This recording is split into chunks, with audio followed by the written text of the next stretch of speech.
Okay, now let's switch gear and talk about equivalence. What are equivalents? An equivalent EQ is the number of moles of charge that a mole of ions contributes to a solution. Is the number of moles of charge that a mole of ions contributes in solution. Now, if you're looking at sodium chloride in solution, this completely dissociate to give you Na plus and Cl minus. So how many ions do we have here? We have 2 ions. So we can say that sodium chloride has equivalence of 2. 2 what? 2 charged ions. Okay. So the number of equivalents per mole of an ion equals to the charge of the ion. So sodium itself brings 1 equivalent. Calcium is going to be 2 equivalent because he has a charge of 2 plus. So now if you are talking about calcium chloride, if you put him in water, it's going to give you calcium 2 plus. Calcium is in main group 2, and it's going to give you 2 chlorides. So this will count as 2 equivalents. This will count as 1 equivalent, and this will count as 1 equivalent. If you add them up, this will be 4 equivalents from calcium chloride.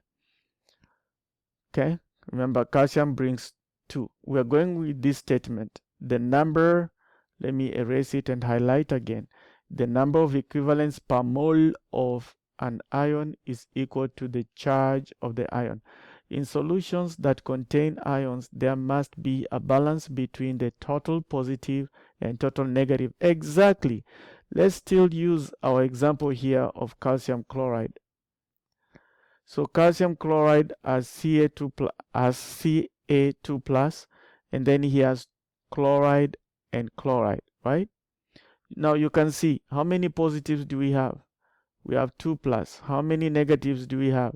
We have negative 2. These two, if you add them, the answer will be 0. That's what we call the balance of ions. So in solutions that contain ions, there must be a balance between the total positive and total negative charge. And it's the same thing for sodium chloride. You have plus 1 and you have minus 1. There's a balance. 1 mole of hydrogen carbonate has how many equivalents? 1 equivalent, because there's only 1 charge, 1 negative. 1 mole of phosphate with 3 minus will have 3 equivalents. So that tells you, if I give you sodium phosphate and I ask you how many equivalents are in sodium phosphate, you know that there is 3 from the 3 Na pluses, there's 3 positive from 3 Na pluses, and there's 3 negative, again charge balance. So number of equivalents here is 3 equivalents from the Na plus and 3 equivalents from the phosphate, so making a total of 6 equivalents in sodium phosphate. Let's continue discussing about equivalence. Example, if an intravenous aqueous sodium chloride solution, meaning IV, given through the vein, contains 154 milliequivalents per liter of sodium ions, how many milliequivalents of sodium plus cation ions is a patient given in 800 milliliters of solution? So I'm given the concentration of sodium ions. I'm given as 154 milliequivalents per liter. Okay, and then I'm asked how many milliequivalents of sodium ions is a patient given in 800 ml of solution. The volume is given as 800 ml, yet the concentration is in liters. So we have to identify those units, quantities we are given, which is what I just did. We are given this. Notice that this is liters, this is ml, and we need milliequivalents of sodium ions in the 800 ml sample of IV. So now I'll write out the conversion factors. This again is my concentration of my IV solution. It can be written in this way: milliequivalents of sodium ions per 1 liter, or 1 liter over 154 milliequivalents of sodium ions. And what we are looking for is how many milliequivalents. So this is what we need to use because it has the milliequivalents as a numerator. Forget about this conversion factor. Now, in terms of volume representation, we have liters quoted in the concentration of the solution, and we have mLs reported or quoted in the question as the volume of solution given to the patient. So we have to make sure that these two are related. So 1 liter is always 1,000 ml. Okay, or 1,000 ml is 1 liter. The question includes the concentration as a liter, right? So we'll want to go with this because we want to make sure that our liter here cancels with the liter here. So those are the two conversion factors.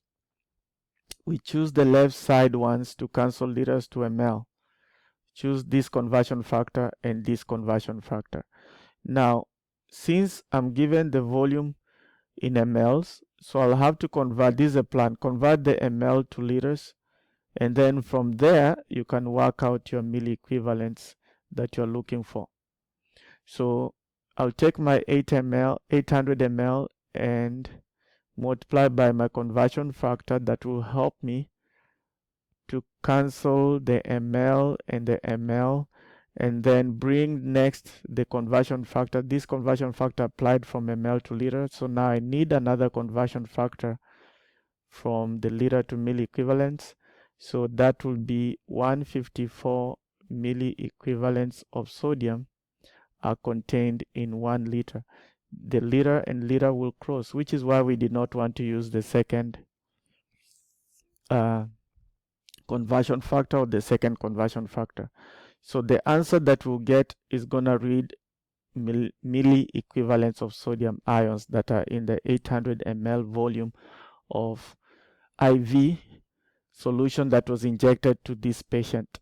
And if you do the math, it should be 123 milliequivalents of sodium ion. So this tells me that 800 ml of my IV solution contained, if I'm a nurse, I'll know this contained 123 milliequivalents of sodium ions. Okay, so that's how to work out that problem. Let us do some more examples on calculating milliequivalents. Question 1. Determine how many equivalents of each ion are present. Be sure each of your answer entries has correct number of significant figures. So the part 1, we need to convert 4.5 moles of calcium 2 plus to equivalents, and we'll also report it to milliequivalents. I'll also want it in milliequivalents. Okay, so what I'm given here in the question, I'm given moles of calcium ions. Now you will know that when talking about equivalents, the EQ are always corresponding to moles of charges. So if I have 1 mole of sodium plus, that one has 1 positive charge, and therefore it's gonna have 1 EQ. If I have 1 mole of aluminum 3 plus, that one has 3 positive charges. That one is 3 EQ. So 1 mole of Al3 plus contains 3 EQs. Okay. Now here I'm given 4.5 moles of calcium ions. I can come about with the conversion factors here. I'll say 1 mole of calcium 2 plus contains two positives, which means that is 2 EQ. So I'll say 1 mole of calcium 2 plus over 2 EQ is my conversion factor, or 2 EQ per 1 mole of calcium 2 plus. Which one should we go with? We are going with this because we are looking for EQ. Keep the EQ as numerator. But since I'm given 4.5 moles, so 4.5 moles of calcium 2 plus, I'm going to multiply it by my conversion factor 2 EQ per 1 mole of calcium 2 plus, and that's gonna give me 9 EQs. Okay, so I can put here 9 EQs, and that's because I have a charge of 2 plus. Each mole of calcium is 2 EQs because of the two positives. Now, if I wanted to milli EQ, I'll go further. I would set up my dimension analysis like this, same way as I did before, only that now I'm going to use another conversion factor and say 1,000 milliequivalents is equivalent to 1 EQ, 1 equivalent. That way this and this will cancel, and my answer here is gonna be 9,000 milliequivalents. So the answer here will be 9,000 milliequivalents. So I've shown you how to get the equivalents and the milliequivalents from the moles. Okay, let's look at another one. Question 2. Determine how many equivalents of each ion are present. Be sure each of the entries has the correct number of significant figures. Now I forgot to report this to the correct sig figs, so this to the correct sig figs is 9.0 because I have two significant figures here, and this 9,000 to the correct sig figs will be 9.0 times 10 to the power 3, 1, 2, 3 millieq. Okay, so that is fixed. Now let's go here. Determine how many equivalents of each ion are present. Be sure each of your answer has the correct number of significant figures. This time I'm asked to convert 1.8 moles of aluminum 3 plus to EQ, but again I'll also need it in milli equivalents of the same. So I'll do the same thing. I know my givens. I'm given 1.8 moles of Al3 plus. I need to convert it to EQ of Al3 plus and milli EQ of Al3 plus. So I'll set up the conversion factor and finish it off. So let me do this one here for EQ first. So I know that 1 mole of Al3 plus is actually 3 EQs because we always correspond to the charge of the valency of the element.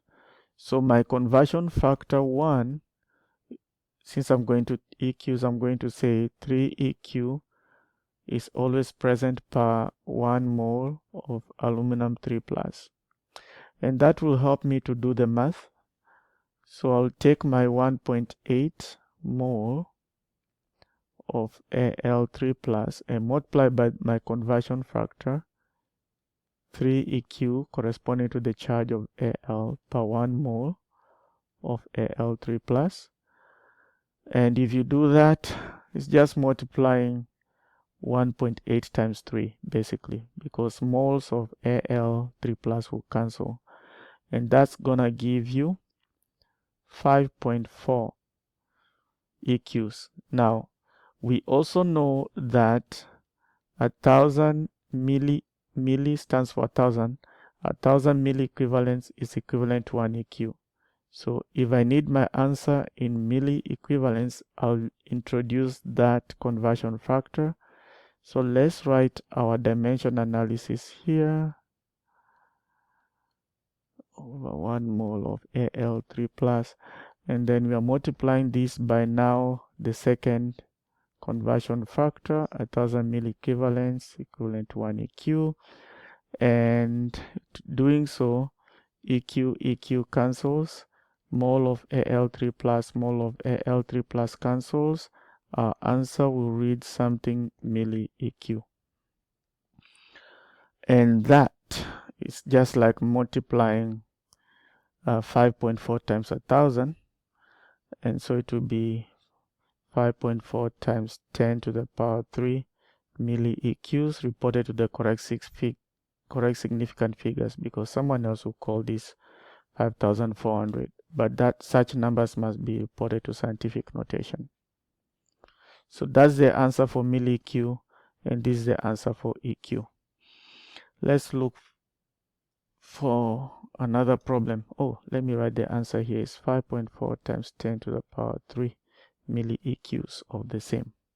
Let's do another question here. The question reads, a dextrose, which is a sugar solution, contains 40 millieq per liter, that's a concentration of sodium ions, and 30 millieq per liter of hydrogen phosphate in addition to other ions.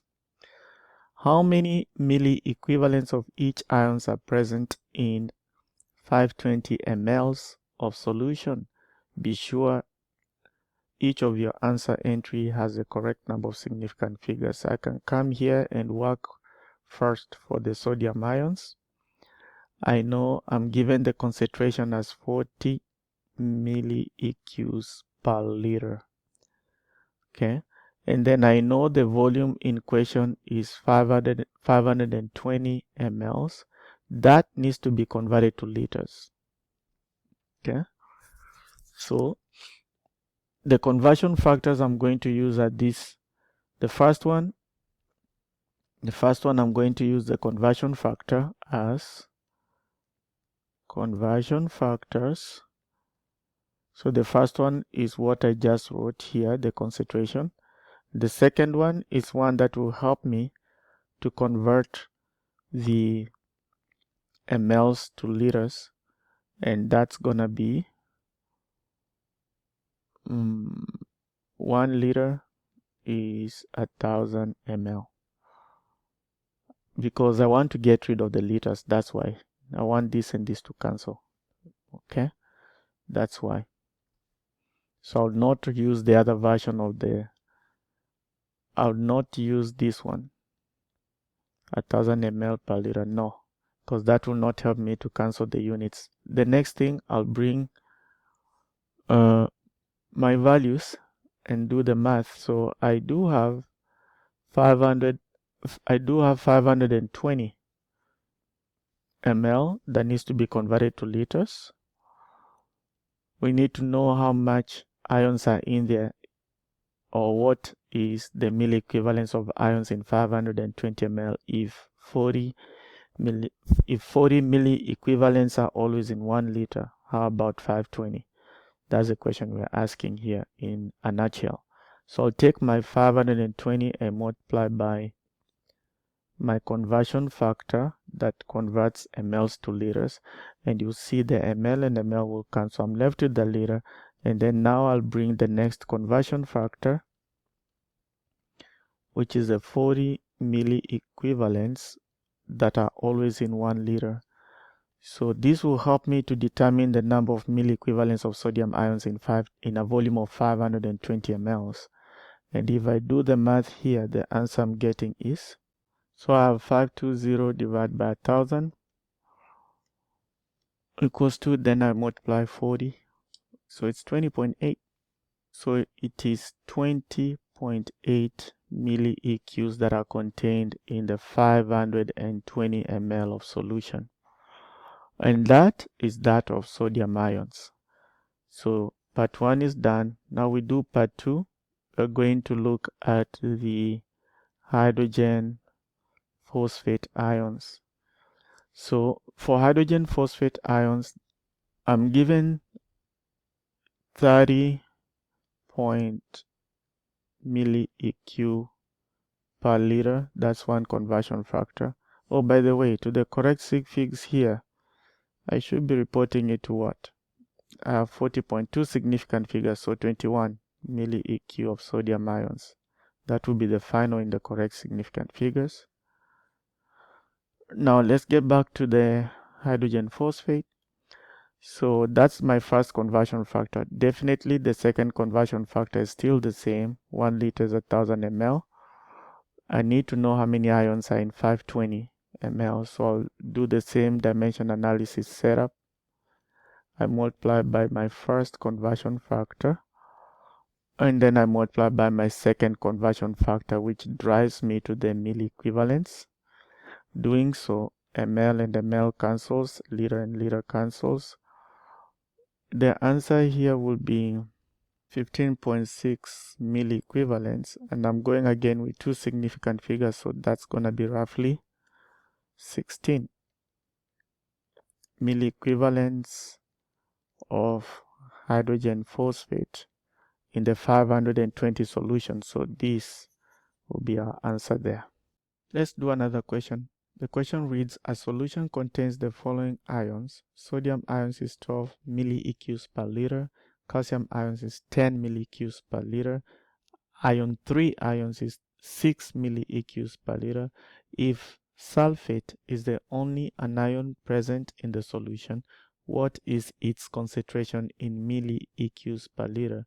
Be sure your answer has the correct number of significant figures. Okay, so basically what we have to do here is to balance the charges. That is the main thing we have to do here. But to do so, we have to add the millieqs, because those millieqs are already factored in the 2 plus, the 3 plus, the 1 plus. That's already factored. We don't need to multiply again. Okay, so we'll just have to add up the given millieqs. So we'll add the millieqs from calcium to that of sodium to that of ion 3 and see the total. That total EQ will be the total of cations. If you add these millieqs, that will give you the millieqs of all cations. Now the rule is this. For these electrolytic or electrolyte solutions, we always state that the number of EQs of cations, or the concentration of EQs of cations, must equal the concentration of the anion that balances off the cations. The anion are negatively charged species, particles. Cations are positively charged species. That's why I'm adding all these up, because they are all positively charged, they are cations. So whatever number we'll get there must match the concentration of our negative charge species, the sulfate. Because of the rule, the number of EQs of cations must always equal to the number of EQs of anions for you to balance the charges in the electrolyte. So we'll based on that rule. So calcium itself is 10 millieqs per liter. Sodium is given as 12 millieqs per liter, and ion 3 ions is 6.0 millieqs per liter. If we add all these up, 10 plus 12 is 22 plus 6, it gives me 28.0 millieqs per liter of cation concentrations. Now, based on the rule that the total EQ of cation must be equal to the anion concentration, what do you think would be the anion concentration? It's going to be the same, 28. So cation millieq per liter must always equal to anion, total anion millieq per liter, so that the charges cancel out. Anions are negatively charged, cations are positively charged. Who is our anion? Our anion is our sulfate.